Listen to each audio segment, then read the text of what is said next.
So I've been a Christian for almost 23 years now, and one of the things that I just wish I could do is see Jesus face to face. I mean, I believe in Jesus. I love Jesus. I believe what he did. I believe 2,000 years ago he walked on this earth. I believe that he died on the cross. I believe that he rose again. I believe he's sitting at the right hand of the Father.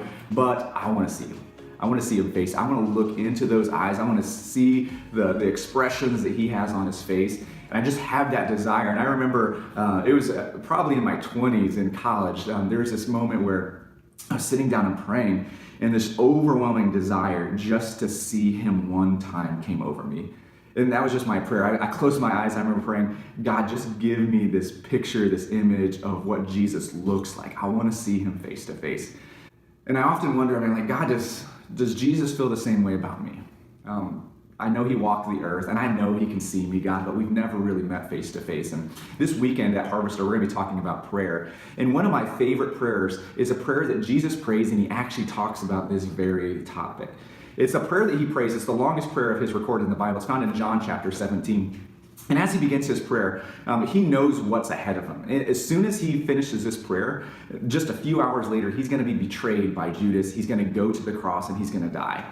And so there's a lot weighing on his heart. And the prayer that he prays is, two things that I love about it is the way it starts and the way it ends. It starts by God, or Jesus saying to God, God, I love you. I have this relationship with you. I've done all this work in ministry on earth for you. I've taught people. They've grabbed onto your word. They believe. But God, I'm ready to go home. I'm ready to be with you. I'm ready to return to the relationship that we had, that close, intimate, side-by-side relationship. I'm ready to return to that relationship, just like it was before the beginning of time.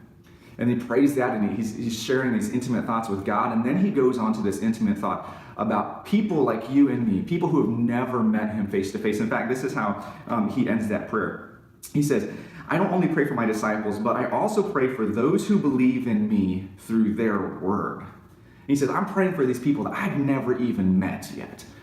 And the reason they know me is because they met me through the words of the disciples, or maybe the people the disciples taught. And there's generation after generation after generation of people who are believing me because of these words and these teachings of the Bible and these things that I've taught.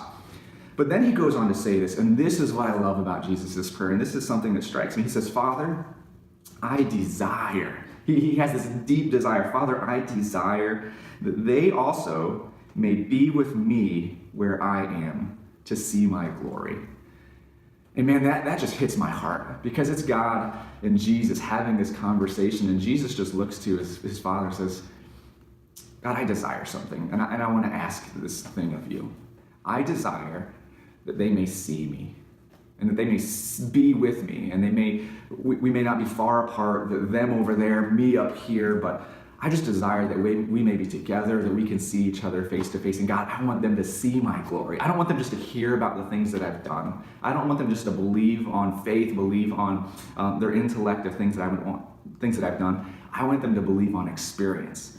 God, my desire, if there's any way possible, my desire is that they may be with me where I am. I was with them where they are. Now, God, let us be together so that they may see my glory. And that's something I'm looking forward to. That moment where we can answer Jesus' prayer, see him face to face, and then see his glory and not just read about it.